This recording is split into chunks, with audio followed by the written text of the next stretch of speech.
Garden Report is brought to you by Prize Picks and the Game Time app. Hey, Barry Manning here, Noah Dalzell alongside Celtics. Smoked the Clippers for their sixth straight win here, and as much as this was Kristaps Porzingis Day, the bench gave them a big boost, and Payton Pritchard, of course, leading the way, starting 4-7 from three in the first half, adding on to his already impeccable resume for sixth man, the bold take some of us had going into the year, and the early signs that he could do it have evolved into him being effectively the favorite here. ESPN putting out an internal poll today that had him over 50% of the votes so far through the almost quarter-way point of the season here. Not a ton of competition, Buddy Hield and some others, and he looks like he's in a role and a productivity that could sustain throughout this year, and he reacted to being a candidate, being the favorite to win that award after the game tonight. The favorite for sixth man of the year so far this season, is that a goal of yours? Does that mean anything to you? I've said this before. I mean, it's really out of my control. Like, if I get voted for that and I get that honor, that'd be incredible. But I'm not gonna chase it and go try to get stats. It's more about playing winning basketball, and like I said, if I'm fortunate enough to win it through that, then that'd be an honor. So that's what blows me away, is the fact that he's clearly not hunting for these stats, chasing them, or trying to pursue this award. I don't even think we won. I know your concern going into the year was, would he play enough minutes? Would he be in that kind of role? But he just took that on the start, and he's filled it out every single game since. The consistency's been remarkable.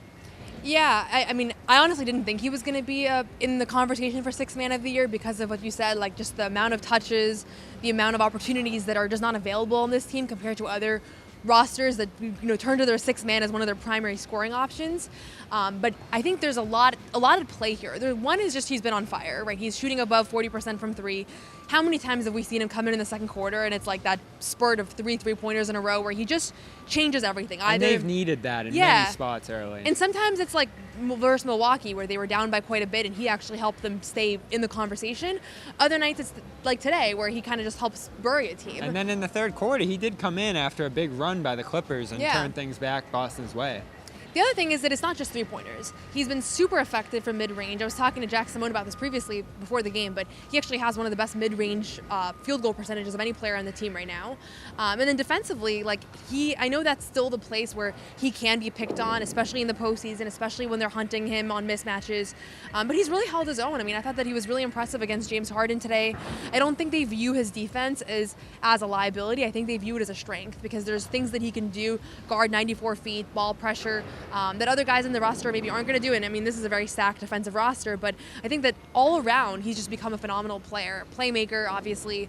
But something that stood out to me is what Joe Mazzulla said post-game about how it's, both him and Sam Hauser, it's not just that they've been playing really well, but it's the other guys are actually willing to find them and they're realizing how much easier their lives are. And you realize that sometimes when Pritchard has the ball and he's getting doubled, or the defense is super attentive to him because they know the damage that he can do, it just opens things up for Jaylen Brown, for Jarek White, for Jason Tatum. And so he's not only been super effective in his off-the-bench role, but I think that he's also, the other guys are realizing he can make their lives a lot easier too. And so he's creating opportunities for the stars that maybe would be more bogged down if he wasn't out there. Yeah, and that's why I feel like he got his points early, as they were looking for him, sent him up in the corners. There was one play where Kata handed off to him 3 times. He didn't end up making it.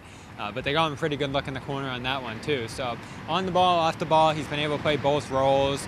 Bench scoring is something they've needed. So whether it's the situation in the game or just Hauser being out and them shuffling bigs off that bench who haven't given them a ton of points, they've needed every bit of production that he's given them, and they've needed the consistency here because they haven't been, just like last year, a super high scoring bench.